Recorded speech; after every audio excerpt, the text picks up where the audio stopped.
मैं चंगू मंगुओं से नहीं डरती हूँ। ये चंगू मंगू नेता जिनकी आप बात कर रहे हैं या वो चंगू मंगू मुल्ला जिनकी आप बात कर रहे हैं, पहली बात तो अल्लाह और बंदे के बीच में किसी मुल्ला मीडिएटर की जरूरत नहीं हो। किसी किताब में ये नहीं लिखा। मुल्लाओं को मेरा चैलेंज है, आए जहां डिबेट करना चाहते हैं करें मेरे साथ, और मुझे वो लाइन पढ़ के सुनाएं। तो 14 के बाद नरेंद्र मोदी जी ने बहुत से इनिशिएटिव महिला सशक्तिकरण को लेकर के किए। उसका ये परिणाम है कि आज हमारी बेटियों के लिए 30% आरक्षण है military, paramilitary, defence, police forces के लिए। पहले से डर बहुत कम हो गया, कम क्या बल्कि खत्म सा ही हो गया है। लड़कियों को आजकल की बिल्कुल भी घबराना नहीं चाहिए। लड़कियों में एक हिम्मत नहीं है अभी भी। आज की डेट में हमारी जो महिलाएं हैं वो हर एक, चाहे वो आप किसी भी इंडस्ट्री की बात करिए, चाहे वो फैशन इंडस्ट्री की बात करिए या आप इंजीनियरिंग में बात करिए या आप डॉक्टरी की बात करिए, तो हर जगह पे जो महिलाएं हैं एकजुट होकर खड़ी हुई हैं। वो संदेश देने की कोशिश जो सरकार ने की है उत्तर प्रदेश में, वो वाकई दिखाई देती है। अब किसी की हिमाकत करने की हिम्मत नहीं होती है। जो हमारे देश की सभ्यता है, हमारे भारत की सभ्यता है, जिससे भारत जाना जाता है, उसको हमारे देश की महिलाएं बिल्कुल बरकरार और कायम रखती हैं।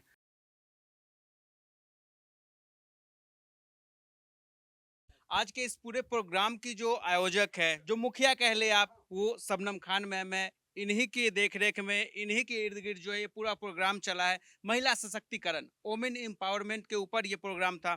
मैम, सबसे पहले एक ऐसा आयोजन रखने के लिए बहुत बहुत आपका धन्यवाद, क्योंकि बहुत शुक्रिया। आज भी देश की बेटियों को, खासकर ग्रामीण क्षेत्रों की महिलाओं को जरूरत है ऐसी प्रोग्राम की, क्योंकि आज भी वो समाज में जो वो ताना बाना ऐसा बुना गया, जहाँ खुलकर वो अपनी बातों को आगे नहीं रख पाती है, जहाँ तक वो जाने का सपना देखती है नहीं पहुँच पाती है। तो आपके जैसी और शबनम खान की ज़रूरत है गाँव की बेटियों को। मैम, क्या कहेंगे इस पूरे प्रोग्राम के बारे में? देखिए, मैं बहुत 15-20 सालों से यही काम कर रही हूँ कि सबसे बड़ी पहल जो होती है वो होती है जागरूकता। जब हम कानून के प्रति जागरूक हों, जब हमें अपने अधिकार पता हों, जब हमें पता हो हम किस मुद्दे पर अपनी बाहर बात रख सकते हैं, हम कानून के पास तक किस चीज़ के लिए जा सकते हैं, हम किस किस चीज़ों में अपने लड़ाई लड़ सकते हैं, ये सबसे बड़ा मुद्दा होता है। फिर महिला पर हम बात कर रहे हैं, क्योंकि महिला सशक्तिकरण के लिए हम लोग काम करते हैं। आर्थिक रूप से संपन्न होना बेहद ज़रूरी है। मेरा मानना है कि जैसे हम बेटी बचाओ बेटी पढ़ाओ के लिए काम करते हैं कि हर एक बेटी शिक्षित हो, इसी तरह से आर्थिक रूप से संपन्न हो, इसके लिए भी काम करते हैं हम लोग। गांव-गांव की बेटियां, शहरों में भी, एक गांव की बेटी की बात नहीं है, ये शहरों में भी है जहां बेटियां प्रताड़ित होती हैं। जब किसी बेटी के पास जेब में पैसा नहीं होता, तब वो कोई सहारा तलाशती है, तब वो आसरा देखती है कि कोई मुझे पैसे देगा या कोई मेरी हेल्प करेगा, तब मैं कुछ आगे बढ़ पाऊंगी। यहीं से उसका शोषण शुरू हो जाता है। इसीलिए मैं कहती हूँ, जैसे बेटी बचाओ बेटी पढ़ाओ, ऐसे ही आर्थिक रूप से, चाहे हम छोटे घरेलू उद्योग लगाते हैं, चाहे हम छोटे छोटे काम प्रोवाइड करते हैं बहन बेटियों को, जब अपनी जेब में पैसा होता है ना, आप किसी पुरुष पर डिपेंड नहीं होते हैं। इसमें बुरा मानने की बात नहीं है। जैसे आप लोग सशक्त हैं कि आप कमाने वाले हैं और महिला खाना बनाने वाली है, ऐसा नहीं सोचना चाहिए। महिलाएं भी कमाती हैं, लेकिन महिलाओं को आज भी हम कहीं ना कहीं, हालांकि मैं इस वाले प्रपंच से दूर रखना चाहती हूँ महिलाओं को। रोती महिला, परेशान महिला, पीड़ित महिला, जब कोई शेर भी लिखेगा ना शायर, तो रोती हुई महिला का ही लिखेगा कि महिला रो रही है। महिला रोती रहेगी और उसके लिए शेर पढ़े जाएंगे। महिला रो रही है, महिला दुखी है, महिला पीड़ित है, महिला सो रही है तो भी दुखी है, महिला कहीं काम पे जा रही है तो भी दुखी है। दुख सुख चलता है, उसी से तो लड़ना जिंदगी है, उसी से तो लड़कर महिला सशक्त बनी है।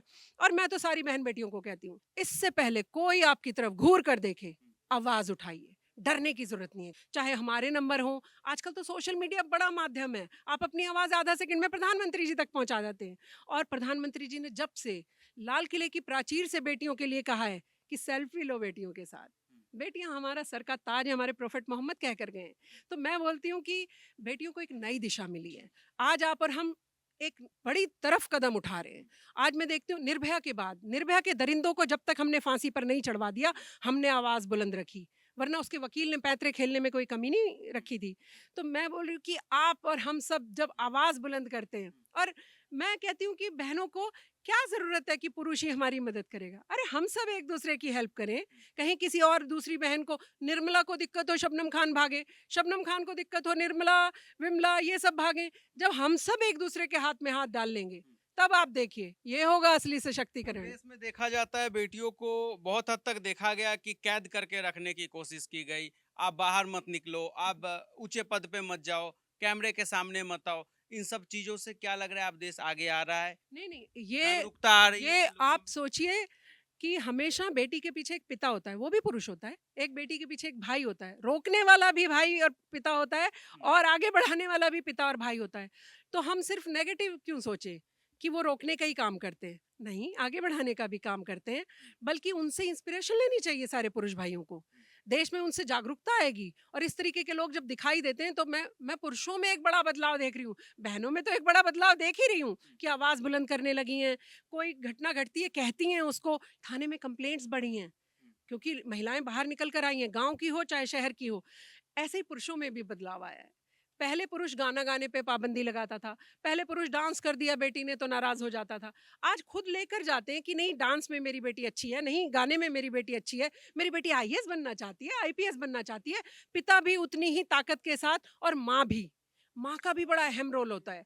जब से जैसे ही बेटी और बेटा पैदा होते हैं, डिस्क्रिमिनेशन रहता है। बेटी को कहते हैं आप लड़की हैं, आप है ना बाहर मत जाइए, 8 बजे वापस आ जाना, ये सब में भी बदलाव आ रहा है। तो हम रोने से अच्छा है बदलाव को देखें। आपने कहा बदलाव आ रहा है, बदलाव आ रहा है, इसके लिए जो है हम किसका शुक्रगुजार होंगे? समाज का, बदलते समाज का, सरकार का, या आप जैसी और भी शबनम खान का? सबसे पहले और ऐसी बहुत सारी शबनम खान का जो काम कर रही हैं, जो अवेयरनेस ला रही हैं। सरकार का तो एक अहम रोल रहता है।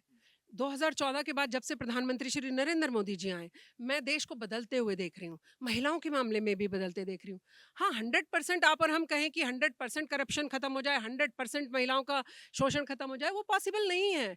धीरे धीरे समाप्त होगा, जैसे जैसे पुरुष जागरूक होगा, जैसे जैसे हमें साथी और भाई बंधु की तरह कंधे से कंधा मिलाकर साथ लेकर चलने लगेगा, बदलाव आएगा।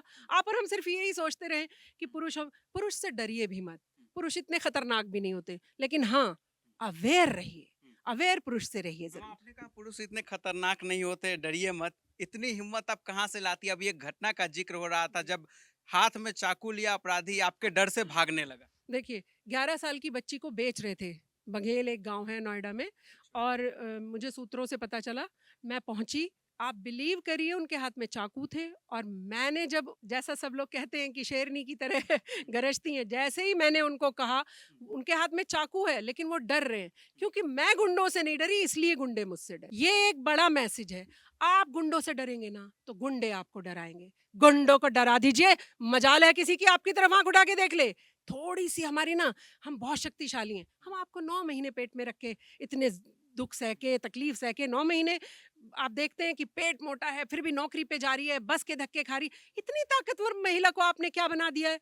डरी, रोती नहीं। हम ही असली सशक्त हैं। हम आपको पैदा कर सकते हैं तो हम क्या चीज नहीं कर सकते हैं।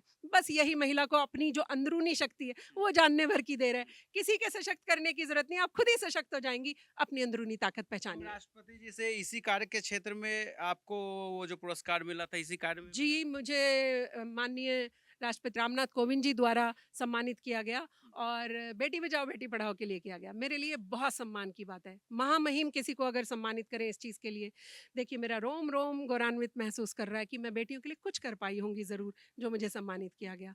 तो मैं तो सब बेटियों को बोलती हूँ, पुरुषों पर डिपेंड मत रहिए, साथ रहिए, लेकिन अपने हाथों में हाथ मजबूती से पकड़े रहिए। हमारे आपस में भी हाथ मजबूती से पकड़े रखेंगे ना हम, किसी की हिम्मत नहीं है हमारी तरफ आंख उठाकर देखेगा।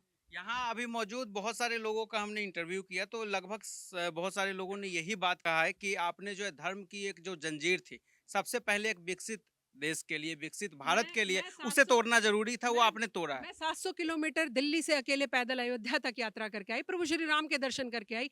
अविस्मरणीय यात्रा मेरी, प्रभु श्री राम के चमत्कारों से परिपूर्ण यात्रा मेरी। तो मैं इसमें हिंदू मुस्लिम क्या है आप बताइए? राम जी ने तो मुझे गले लगा लिया।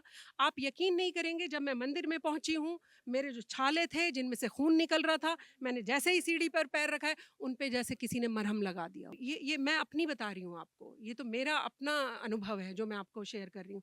प्रभु श्री राम का जैसे ही मैंने देखा उनको, एक हाथ आया जिसने मेरे सर पर यहाँ पर हाथ रखा, आशीर्वाद जैसे भगवान ने रख दिया हो हाथ। तो भगवान के लिए तो शबनम खान, पीछे खान नहीं पड़ा भगवान ने, भगवान ने देखा मेरा भक्त अच्छा, है। भगवान ने नहीं पढ़ा, लेकिन बहुत सारा एक ऐसा वर्ग है देश में जो ये चीज जरूर पढ़ता है, जरूर मैटर करता है। तो क्या इन सब चीजों से आपको डर नहीं लगा जब आप इन धर्म की जंजीरों को तोड़ रहे मैं हैं? आपको बता दूं, मैं चंगू मंगुओं से नहीं डरती हूँ। ये चंगू मंगू नेता जिनकी आप बात कर रहे हैं, या वो चंगू मंगू मुल्ला जिनकी आप बात कर रहे हैं, पहली बात तो अल्लाह और बंदे के बीच में किसी मुल्ला मीडिएटर की जरूरत नहीं होती है।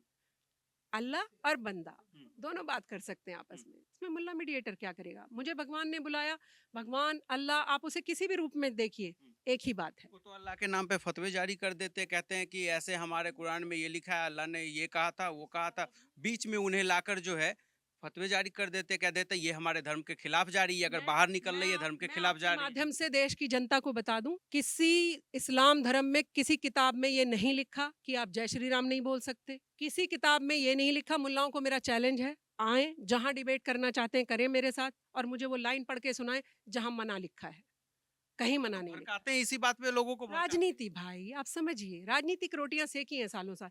कुरान शरीफ में 3 तलाक नहीं लिखा है लेकिन हो जाएगा, ये कौन सा लॉजिक है मुल्ला का?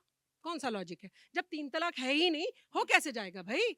आप समझिए, प्रोफेट मोहम्मद ने कहा बेटियां हमारे सर का ताज हैं। प्रोफेट मोहम्मद की बात मानेंगे कि जो मुल्ला घूम रहे हैं इनकी बात मानेंगे? मैं अपने प्रोफेट मोहम्मद को की फॉलोअर हूँ, मैं उनको फॉलो करती तो हूँ। कहते हैं बेटियों को घर में बंद रहना चाहिए, अपनी दुनिया बेटी के को सामने नहीं कॉन्वेंट स्कूल भेजते हैं, हाँ। अपनी बेटी को बड़े बड़े कॉलेज में भेजते हैं, अपनी बेटियां बड़े कॉलेज और कॉन्वेंट स्कूल में पढ़ेंगी, बाकी मुसलमान की बेटी ना पढ़ जाए, क्योंकि मुसलमान की बेटी पढ़ गई तो उनकी मोटे पेट वाली दुकानें बंद हो जाएंगी, इसलिए मुसलमान को पढ़ने नहीं दोगे। ये चलने नहीं दिया जाएगा। सर, वुमेन एम्पावरमेंट पे ये एक प्रोग्राम था, मैम की तरफ से ये इतना शानदार पहल, शानदार प्रोग्राम हुआ, ये एफर्ट्स क्या कहेंगे आप? मैन जो खुद अपने आप में एम्पावर्ड है और उसको लगता है कि देश की बेटी, देश की महिलाओं को, बहनों को, माताओं को एम्पावर होना चाहिए, और उसके लिए उन्होंने आज ये कार्यक्रम रखा है। मैं बहुत साधुवाद देता हूँ।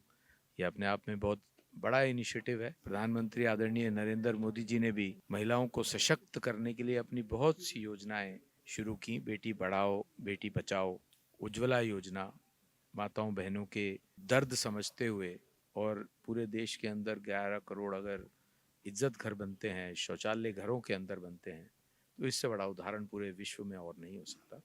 इस काम को शबनम बहन ने भी आज एक सेमिनार के माध्यम से करती रहती हैं, उसको आगे बढ़ाया है। मैं उनको बहुत बहुत साधुवाद देता हूँ, उनकी टीम को भी बहुत बहुत साधुवाद देता हूँ। क्या लग रहा है 2014 के बाद, आपने मंच से भी जिक्र किया इस बात का कि देश में महिला सशक्तिकरण को लेकर जो है लोगों में, महिलाओं में खासकर जागरूकता है, महिलाएं अब आगे निकलकर सामने आ रही है, तो ये बदलाव 2014 के बाद आया है, या ये जो है अपने आप जो है समाज जागरूक हो गया इस वजह से आया, या सरकार का इसमें बहुत बड़ा योगदान रहा है? कुछ ना कुछ इनिशिएटिव तो सरकार को लेने पड़ते हैं, तभी कोई परिवर्तन आता है। 2014 से पहले नहीं था, 14 के बाद आया है। तो 14 के बाद नरेंद्र मोदी जी ने बहुत से इनिशिएटिव महिला सशक्तिकरण को लेकर के किए। उसका ये परिणाम है कि आज हमारी बेटियों के लिए 30% आरक्षण है military, paramilitary, defence, police forces के लिए। आज बेटियां इस लायक भी हुई हैं कि 30% आरक्षण लेने के लिए भी तैयार हैं। आज हमारी बेटियां ओलंपिक का मेडल लेके आती हैं, तो उसके लिए नरेंद्र मोदी जी को साधुवाद। मैम, आज के इस प्रोग्राम को कैसे देखती है शबनम मैम ने जो आयोजित किया था महिलाओं के ऊपर, स्पेशली एक प्रोग्राम महिलाओं के नाम? बहुत अच्छा लगा, जो मतलब औरतों के लिए, लेडीज़ों के लिए कहना चाहिए, उन्होंने सब कुछ कहा। और इतना है ना, कॉन्फिडेंस होना चाहिए अपना आप पे, जो कुछ भी कर सके, घबराए ना, डरे ना। महिला सशक्तिकरण के ऊपर इस तरीके से एक प्रोग्राम आयोजित करना, अब क्या लग रहा है, वाकई पहले के मुकाबले अब महिलाएं ज़्यादा सशक्त हो रही है, महिलाएं निकलकर सामने आ रही है? हाँ, पहले से अब सामने आ रही है ज़्यादा। अब ना ज़्यादा अच्छा भी लगता है, बच्चे भी, लड़कियां भी आगे चल रही हैं काम में और हर चीज़ में, डरती नहीं है, सर्विस करने में, पढ़ाई लिखाई में, हर चीज़ में वो है तरक्की। वो जो डर था, वो डर खत्म हुआ। जी, वो पहले से डर बहुत कम हो गया, कम क्या बल्कि खत्म सही हो गया है। देश की यंग जनरेशन हमारे साथ है, आप दोनों आज ही साथ में, क्या कहेंगी आज की इस प्रोग्राम को आपने सुना है, क्या एक्सपीरियंस रहा? एक्सपीरियंस यही है कि मतलब लेडीज़ को, लड़कियों को आजकल के बिल्कुल भी घबराना नहीं चाहिए।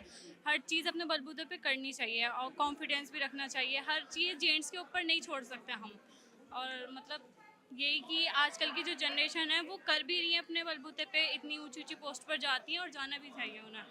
और आजकल जो हमने देखा, आज बहुत अच्छा लगा हमें कि हमारे साथ वो खड़े हुए हैं लोग। अगर हमें ज़रूरत पड़ेगी इन लोगों की तो वो हमेशा हमारे साथ रहेंगे। क्या कहेंगे इस प्रोग्राम के बारे में? ये प्रोग्राम आज का बहुत अच्छा था। मेन इसका एजुकेशन के ऊपर था कि बेटी पढ़ाओ, बेटी बचाओ।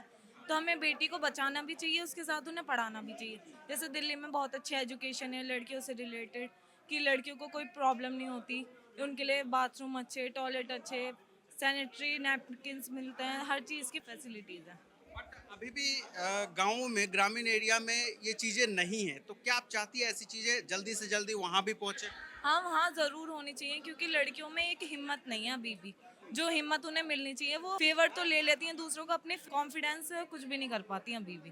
तो उन्हें करना चाहिए, आगे बढ़ना चाहिए। क्या अब गाँव की लड़कियों को भी ऐसे होनी चाहिए? शहर की लड़कियाँ तो हम सब देखते हैं। हाँ। होनी चाहिए, ज़रूर होनी चाहिए। और जो नहीं है उन्हें और होनी चाहिए देखकर। जैसे शहर की लड़कियां बढ़ रही है, ऐसे गाँव की लड़कियों को भी बढ़ना चाहिए ज़रूर। देश की उन यंग लड़कियों को आप लोग क्या कहना चाहेंगे जो इस वक्त खासकर गाँवों में हैं, जिनके पास बहुत सारे ऑप्शन उपलब्ध नहीं है, ऑप्शन नहीं है उनके पास? कि मैं तो ये कहना चाहूँगी कि उन्हें किसी पे डिपेंड नहीं होना चाहिए, वो खुद से इंडिपेंडेंट होनी चाहिए हर चीज़ के लिए, चाहे कुछ भी हो, चाहे वो पढ़ाई लिखाई हो, घर गृहस्थी हो, हर चीज़ के लिए अपना आप इंडिपेंडेंट होनी चाहिए। इंडिपेंडेंट रहे, अपने हक के लिए आवाज़ उठाए। जी बिल्कुल। मेरे को आशु जी ने इनवाइट किया था यहाँ पे, तो हर्ष जी का मुझे जो डाउन टू अर्थ नेचर है वो मुझे बहुत ज़्यादा पसंद आया। और दूसरा मैं ये कहना चाहूँगी कि महिला सशक्तिकरण जो चीज़ है, एक मतलब वो जो एक ऐसा है प्लेटफॉर्म जो ये प्रोवाइड कर रही हैं महिलाओं को, वो एक बहुत ही ज़्यादा अच्छी बात है। क्योंकि आज की डेट में हमारी जो महिलाएं हैं वो हर एक, चाहे वो आप किसी भी इंडस्ट्री की बात करिए, चाहे वो फैशन इंडस्ट्री की बात करिए, या आप इंजीनियरिंग में बात करिए, या आप डॉक्टरी की बात करिए, तो हर जगह पे जो महिलाएं हैं एकजुट होकर खड़ी हुई हैं। तो अगर ऐसे शबनम जी जैसी और महिलाएं जुड़ के और हमारे इस पूरे प्रोग्राम के लिए, इस महिलाओं के लिए स्पेशली काम करेंगी, तो मुझे लगता है कि आगे आने वाले टाइम में जो है, ऐसा कोई टाइम नहीं बचेगा जब आपकी जो पॉलिटिक्स वाली जो लाइन है, या अगर आप कहिए कि हर एक लाइन के अंदर महिलाएं कंधे से कंधा मिला के पुरुषों के साथ चला करेंगी। मैं भी इस तरीके की इवेंट्स और फैशन शोज़ वगैरह कराती रहती हूँ, तो मुझे बहुत एक अंदर से एक नई ऊर्जा मिलती है जब मैं ऐसे किसी महिला को इतने अच्छे लेवल पे काम करते हुए देखती हूँ। एंड स्पेशली तब जब जहाँ पे हमारी महिलाएं बहुत ज़्यादा पीड़ित हैं, उनको एक प्रॉपर एक केयर नहीं मिल पाती है। आज की डेट में भी अगर आप देखिए तो बहुत जगह ऐसी आप देख सकते हैं, जैसे हमें शबनम जी ने बताया कि गांव की बात करें, तो गांव एक ऐसी जगह है जहाँ पे हर एक महिला पीड़ित नहीं है। महिला पीड़ित नहीं हो सकती है, महिला के अंदर खुद की एक शक्ति है। जो हम महिला को क्यों देवी और सरस्वती का रूप देते हैं, उसका रीज़न सबसे बड़ा यही है कि आप खुद देखिए कि महिला के अंदर एक ऐसी पावर है जो सबको जोड़ के, सबको एकत्रित करके रख सकती है। तो आज की डेट में अगर मैं कहूँ कि हमारा वैसी इतनी एडवांस सारी जनरेशन हो चुकी है, हमारी टेक्नोलॉजी इतनी एडवांस हो गई है, आगे आने वाले टाइम में आर्टिफिशियल इंटेलिजेंस भी आ रहा है, तो आप देखिए कि महिलाएं हर एक रूप में हैं। चाहे आप किरण बेदी जी की बात करिए, चाहे आप किसी की भी बात करिए, मदर टेरेसा के फॉर्म में महिलाएं हैं, तो एक महिला माँ भी है, एक महिला बेटी भी है, और एक महिला बहू भी है, और एक महिला सास भी है। तो वो हर किरदार बखूबी निभाती है। और मैं इसी तरीके से शबनम जी और बाकी और लोगों से रिक्वेस्ट करूँगी कि आप इसी तरीके के प्रोग्राम्स और लाते रहिए और महिला सशक्तिकरण पे काम करते रहिए, ताकि एक अच्छा एक प्लेटफॉर्म मिल जाए इनको, और आगे जितने भी जो प्रॉब्लम्स हैं, जो इनकी रोज़मर्रा की ज़िंदगी में जो प्रॉब्लम्स आ रही हैं, वो सारी की सारी सॉर्ट आउट हो जाएं। सर, महिलाओं को वाकई जो है पीड़ित दिखाया जाता है, बहुत ज़्यादा पीड़ित है, होती है, असहाय होती है, तो महिलाएं ऐसी नहीं हैं। लेकिन क्या ग्रामीण क्षेत्रों में हमने देखा है, उन्हें एक सपोर्ट की एक ज़रूरत है, एक प्लेटफॉर्म की ज़रूरत होती है बस उन्हें। देखो, मुझे ऐसा लगता है कि आज अगर मैं इस इवेंट की बात करूं, सबसे बड़ी मुझे इस इवेंट में सबसे बड़ी खूबी क्या लगी, जैसे हमारा देश एक माला है, कोई क्रिश्चियन है, कोई हिंदू है, कोई मुस्लिम है, कोई सिख है, तो जो आज हमारा इवेंट था उस माला के मोतियों की तरह था। मतलब बड़ा अच्छा लगा यहाँ पर आकर देखे, सब धर्मों के लोग एक दूसरे के साथ मिलके काम कर रहे थे, इवेंट कर रहे थे। शबनम जी ने जिस तरीके से इवेंट किया और वुमेन एम्पावरमेंट को आगे बढ़ाने के लिए वो काम कर रही है, तो मुझे लगता है कि सबको हमको उन सबको अपना सपोर्ट देना चाहिए। और सबसे बड़ा जब जो देश हमारा सब बहुत चीज़ों से, जो धर्म जो ऐसा मुद्दा बन चुका है जिसके आगे डेवलपमेंट भी रुक चुकी है, तो जो शबनम जी ने आज जो धर्म को, जो लोगों को जिस तरीके से किया है कि हर धर्म के लोग यहाँ आए हुए हैं, और धर्म से आगे जब निकल जाते हैं तो डेवलपमेंट होती है। और रह गया अब गाँव की अगर हम बात करें, हाँ, मगर मेरे ख्याल से अब वो टाइम बदल गया है। हम महिलाएं, अगर हम बात बोले, अगर कहते हैं गाँव की, आज वो जो मैं बोलूँ सुमन सरोज जो अपना मछली शहर से एक MP बनी, 25 साल की लड़की है, वो भी महिला है। और बहुत सारी हैं, मैं जैसे अब बात बोलूँ, वो भी गांव से थी, अपनी ममता बनर्जी भी जी लड़कर आई। तो ये हमारी ना हिम्मत होती है, गांव शहर कोई नहीं मैटर करता, ये हमारी इंटरनल स्किल्स है। क्या सारे IPS IAS आपको देखा नहीं गांव से आते हैं? वो कहाँ से आते हैं? यहीं से आते हैं। बस मेरा मानना है कि महिलाओं को ना अपने अंदर जो हिम्मत है उसको डबल करना चाहिए। महिलाएं बढ़ेंगी, देश बढ़ेगा, समाज बढ़ेगा। और मुझे सबसे बड़ी मैं चीज़ मानता हूँ धर्म। मैं किसी भी धर्म में कहता हूँ धर्म कुछ नहीं है, इंसानियत और सबसे इसी पहले। तरीके से हम सब मिलकर भारत को विश्व गुरु बनाएंगे। बिल्कुल बनाएंगे। विश्व गुरु जब भी बनेगा जब माला माला अच्छी रहेगी। अगर माला में एक भी अगर मोती एक दूसरे के साथ द्वेष करेगा तो माला कभी नहीं बन पाएगी। तो सबसे पहले जय हिंद के साथ पहले हमें तो ये कहना चाहिए जय भारत, और सब धर्म एक साथ मिल के रहें। यानी आज जो है शबनम खान मैम ने वो धर्म की जो जंजीरें थी हाँ। उसे तोड़ दिया आज वो इस जंजीर कार्यक्रम के जरिए। वो जंजीरें वुमेन एम्पावरमेंट से भी ज़्यादा ज़रूरी है तोड़ने की। अगर धर्म टूटेगा तो वो अपने आप टूट जाएंगी। बहुत शानदार कोशिश है और ये कोशिशें मुझे लगता है होती रहनी चाहिए। एक शबनम नहीं, हमें सैकड़ों शबनम की ज़रूरत है जो बता पाए असल में कि आज के दौर में महिलाओं को किसी पुरुष की ज़रूरत नहीं है। हम बार बार कहते हैं कि पितृसत्तात्मक समाज है, इस समाज को बदलने की ज़रूरत है। मुझे लगता है उस सोच को बदलने की ज़रूरत है जहाँ पुरुष और महिलाओं के बीच एक विभेद खड़ा होता है। किसी तरह की लड़ाई, किसी तरह की जंग नहीं है, बस एक दूसरे को समझना है। सिर्फ एक रिश्ते के लिए नहीं, एक साथी के लिए नहीं, बल्कि एक उस समझ के लिए जो दोनों को बराबरी के तराजू पर ला सके। और यही कोशिश आज के इस प्रोग्राम की थी जो अखंड भारत ने ऑर्गेनाइज कराया। बट क्या लग रहा है अब जो है अब महिलाएं वाकई में जो पहले देखा जाता था जो महिलाएं अपना दुख दर्द बाहर नहीं लोगों से शेयर करती थी, बहुत तरह की बाधाएं थी, डरती थी, अब ये जो बाधाएं ये डर है ये खत्म हुआ है? क्योंकि शहरी इलाकों में हम देखते हैं अब धीरे धीरे ये चीजें कम हो रही है, खत्म की तरफ बढ़ रही है, लेकिन गांव में ग्रामीण क्षेत्रों में अभी भी ये चीजें क्या आपको क्या दिखता है, या उसमें कमी आ रही है या फिर कोई कमी नहीं आ रही? देखिए, पिछले कई साल के पत्रकारिता के अनुभव में और करियर में शायद ही कोई ऐसा हफ्ता या महीना या दिन रहता है जब एनसीआरबी के आंकड़े हमें डराते नहीं हैं। वो बताते हैं कि किस तरीके से अपराध बढ़ रहा है। लेकिन जो मौजूदा सरकार की कोशिशें हैं वो बहुत शानदार हैं और वो कोशिशें बता रही हैं कि महिलाओं के प्रति वो संजीदगी, वो सेंसिटिविटी उनमें है जो होनी चाहिए। लेकिन अगर आप पूछेंगे कि पूरी तरह तस्वीर बदल गई है तो मैं ये इत्तेफाक नहीं रखता हूँ, क्योंकि अगर ऐसा होता तो फिर आंकड़े गवाही नहीं देती। मुझे लगता है घर से लेके संसद तक महिलाओं की जो जिम्मेदारी है वो पूरी होनी चाहिए। हमें टिकट बंटवारे से लेके और मंत्रालय बांटते वक्त वो जिम्मेदारियां, वो विश्वास उनमें जताना होगा, दिखाना होगा, और सिर्फ कहने भर से नहीं। और मैं कहता हूं कि जब दौलत के लिए औरत की इस्मत को ना बेचा जाएगा, उसके अरमानों को ना कुचला जाएगा, वो सुबह कभी तो आएगी, वो सुबह कभी तो आएगी, और उस सुबह का इंतजार हम और आप मिलकर कर रहे हैं। आपने जिक्र किया क्या शबनम खान जैसी मैम की और लोगों ऐसे लोगों की जरूरत है हमें समाज में? क्या लग रहा है ऐसे लोग धीरे धीरे अब आ रहे हैं समाज में?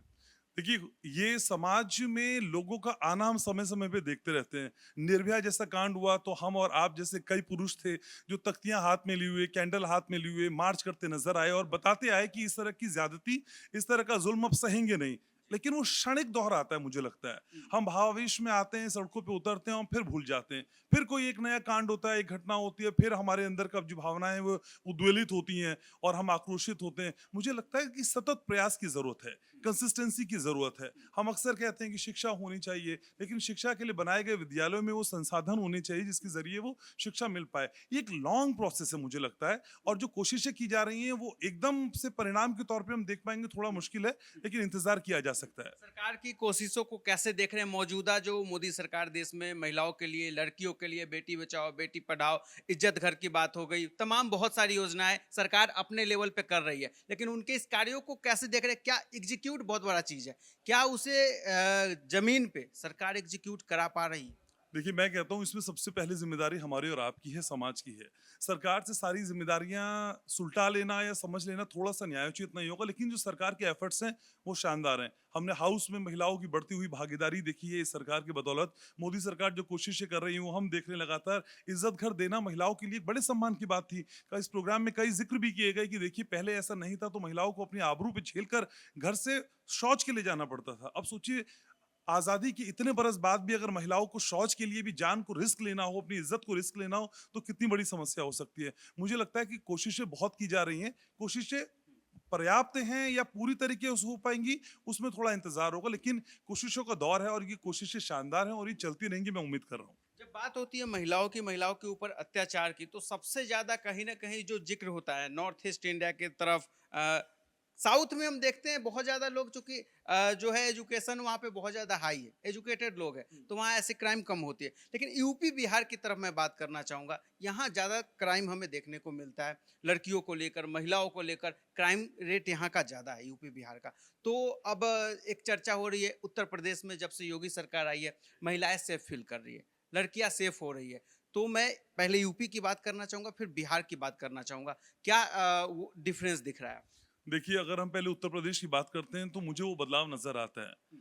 योगी सरकार वो कड़ा और स्पष्ट संदेश देने में कामयाब मुझे नजर आती है। मेरा व्यक्तिगत मसला है, बहुत से लोग शायद में इत्तेफाक ना रखें, लेकिन मुझे लगता है वो संदेश देने की कोशिश जो सरकार ने की है उत्तर प्रदेश में, वो वाकई दिखाई देती है। अब किसी की हिमाकत करने की हिम्मत नहीं होती है, अगर होती है तो फिर उसके घर बुलडोजर पहुंच जाता है और बड़ी बड़ी कार्रवाइयां हम देख रहे हैं। बिहार की स्थिति की बात करें तो वहां पे थोड़ी सी व्यवस्था अभी अप एंड डाउन के तौर पे दिखाई देती है, लेकिन चीजें बदली हैं वहां भी। मुझे लगता है कि धीरे धीरे वहां बदलाव आएगा। दोनों ही बहुत इंपॉर्टेंट स्टेट हैं, सिर्फ पॉलिटिकल लिहाज से नहीं, सिर्फ वोटों के लिहाज से नहीं, लोगों की मानसिकता और उनकी इच्छाओं के हिसाब से भी। तो मुझको लगता है कि दोनों ही स्टेट में बदलाव है, लेकिन यूपी थोड़ा मुझे आगे ज्यादा जाते हुए दिखाई देता है। योगी सरकार ज्यादा दृढ़ संकल्प दिखाई देती है, फर्म डिटर्मिनेशन वहां पे दिखाई देती है, और वो कहती है तो फिर करती है। वही कहना और करना बिहार में भी थोड़ा सा मुझे लगता है पीछे है, लेकिन धीरे धीरे चीजें सुधरेंगी, ये मुझे उम्मीद है। हमारे साथ बॉलीवुड सिंगर जुनैद खान है। बॉलीवुड के साथ साथ जो है सूफी के लिए भी बहुत जाने जाते हैं, सूफी सॉन्ग के लिए। सर ओ न्यूज हिंदी में बहुत बहुत स्वागत है आपका।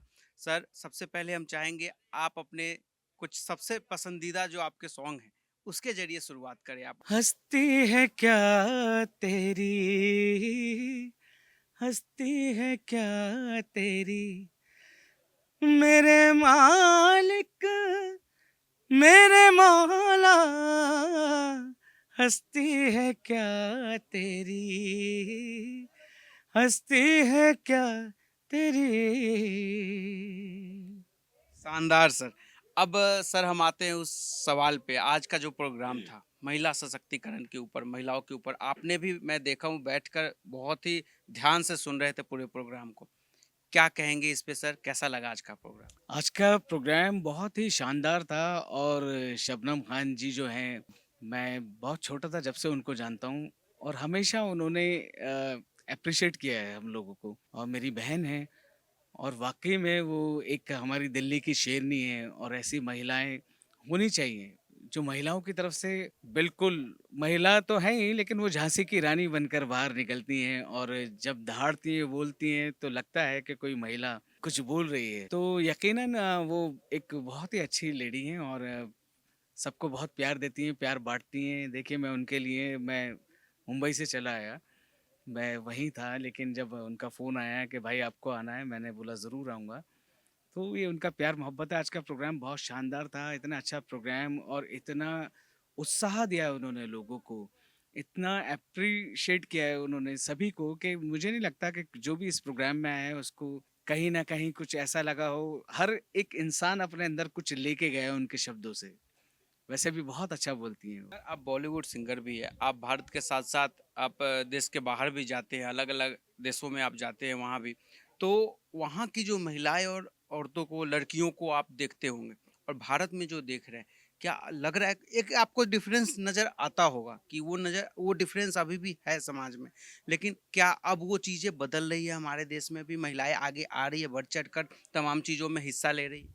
बिल्कुल, और बहुत बदलाव नज़र आ रहा है हमारे देश में। जो हमारे देश की सभ्यता है, सबसे बड़ी बात क्या कहूँगा मैं आपको कि सब कुछ ठीक है और बहुत बदलाव भी आ रहा है, लेकिन उसके साथ-साथ जो हमारे देश की सभ्यता है, हमारे भारत की सभ्यता है, जिससे भारत जाना जाता है, उसको हमारे देश की महिलाएँ बिल्कुल बरकरार और कायम रखती हैं, और ऐसे ही कायम रखेंगी, बरकरार रखेंगी हमारे देश की महिलाएँ, और ऐसे हमारे हिंदुस्तान का नाम ऊँचा करती रहेंगी। मैं शबनम जी को बहुत ही करीब से और बहुत दिनों से जानता हूँ। वो स्वयं में एक उदाहरण है महिला एम्पावरमेंट के ऊपर। उन्होंने बहुत ही संघर्ष के साथ महिलाओं की हिम्मत बढ़ाते हुए आज भी जो इस बीड़ा को उन्होंने उठाया है वो काबिले तारीफ है। मैं बधाई देता हूँ आज इनके कार्यक्रम के, जो बढ़िया कार्यक्रम इन्होंने किया है, सफल कार्यक्रम के लिए, और मेरी शुभकामनाएं इनके साथ है कि इसी तरीके से ये महिलाओं के उत्थान के लिए काम करते रहें और यश कीर्ति पाती रहें और आशीर्वाद लेते रहे जमाने का, और आगे बढ़ते रहे, यही मेरी शुभकामनाएं हैं। देश में अब मोदी सरकार में महिलाओं के लिए जो बताया जाता है सरकार की तरफ से बहुत सारी योजनाएं चल रही है, बहुत सारा काम किया है। क्या लग रहा है कि जो 2014 से पहले का भारत, 14 के बाद का भारत, यहाँ महिलाएं अब ज़्यादा अब शिक्षित हुई है, महिलाओं में जो है अब ज़्यादा वो सामने आकर अपनी आवाज़ रखती है, अपनी बातों को रखती है, पहले ये कम था? मैं सिर्फ इतनी बातें कहूंगा कि मेरा देश बदल रहा है और ये देश बदला है 2014 के बाद। चाहे महिला एम्पावरमेंट की बात हो या और भी अन्य क्षेत्र की बात हो, देश ने वाकई तरक्की की है। आज हम चाइना तक की सड़कें बना पाए हैं, 11 करोड़ टॉयलेट बना पाए हैं, इज्जत घर जिसकी चर्चा करी है, चाहे वो नल से जल की बात हो या उज्ज्वला योजना के तहत महिलाओं के लिए जो गैस चूल्हा उपलब्धि हो, ऐसे तमाम चीजें हैं जो देश ने पाया है और इजी वे में पाया है, वो नरेंद्र मोदी जी के आने के बाद ही मिला है। तो इसके लिए बहुत बहुत प्रधानमंत्री जी को धन्यवाद और बधाई देना चाहता हूँ। संसद में एक बिल पास हुआ जिसमें जो है अब टिकट में भी संसद के अंदर जो है आधे टिकट महिलाओं को मिलेगी, महिला रिजर्वेशन। कैसे देख रहे हैं? बहुत अच्छा फैसला है माननीय प्रधानमंत्री जी का। उन्होंने महिलाओं को उनके कथनी और करनी में, और अब तक जितनी भी सरकारें आई उन्होंने अब सिर्फ कहा ही महिलाओं के लिए, दलितों के लिए और तमाम अल्पसंख्यकों के लिए, लेकिन प्रधानमंत्री जी का जो कथनी और करनी में कोई फर्क नहीं है। उन्होंने जो महिलाओं के लिए जो बिल लाया है वो काबिले तारीफ है। अब 2029 से लागू होगा शायद, ये नेक्स्ट वाले सेशन से अब महिलाएं भी संसद में बराबरी का हिस्सा लेके बैठेंगी और ये पूरा जमाना और पूरा विश्व देखेगा। ये प्रधानमंत्री नरेंद्र मोदी जी की सोच है। देखिए, आज का कार्यक्रम जो शबनम ने रखा, शबनम जैसी बेटियां, मैं ये कहूंगी कि समाज में गिनती की है, आप उनको हाथों पे गिन सकते हैं। और शबनम जी का जो प्रयास, ये तो कार्यक्रम था, इनका प्रयास वाकई जमीनी स्तर पर देखने को मिलता है। मैं तो ये भी कहूंगी कि अगर समाज में इस तरह की बेटियां आगे आए तो इस समाज को आगे बढ़ने से कोई नहीं रोक सकता। और महिलाओं को तो सही में अनुसरण करना चाहिए, क्योंकि महिलाओं को अगर आगे आना है तो कहीं ना कहीं जागरूक भी होना होगा और अपना वजूद स्वयं भी दिखाना पड़ेगा। भाई साथ है, मैं मानती हूँ, पुरुष वर्ग साथ है, मैं मानती हूँ, लेकिन अगर महिलाएं आगे उठ के आगे नहीं आएंगी तो वो साथ भी काम नहीं करेगा। उसके लिए आपको स्वयं ही आगे उठ के आना होगा।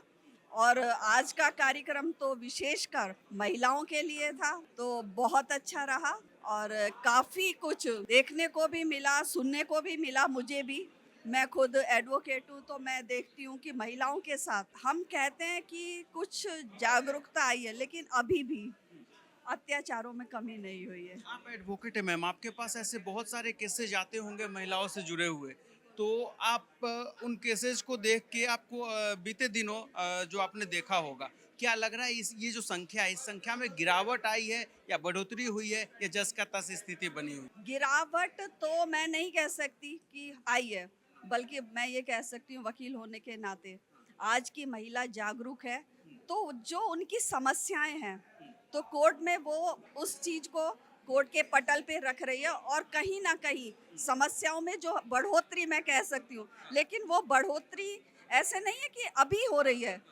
पहले भी होती रही है, लेकिन आज की महिला जागरूक है और जागरूक होने के नाते समझती है कि मैं अगर जागरूक हूँ तो अत्याचार नहीं सहूंगी, इसलिए वो जो भी उसको सॉल्यूशन मिलता है वो पुलिस में भी जाती है, वो कोर्ट में भी जाती है और डट कर मुकाबला करती है। महिलाएं अब जागरूक हो रही है, इसमें बड़ा योगदान आप किसे मानती है, आज के हमारे समाज का, सरकार का या शबनम खान जैसी मैम का? इसमें जागरूकता की अगर मैं बात करूं, देखिए सरकार की योजनाओं को हम नकार नहीं सकते, सरकार की योजनाएं अपनी जगह काम करती हैं, लेकिन जो महिलाएं समाज में जाके जमीनी स्तर पर काम करती है, जागरूक करती है, उनका योगदान मैं बड़ा मानती हूँ।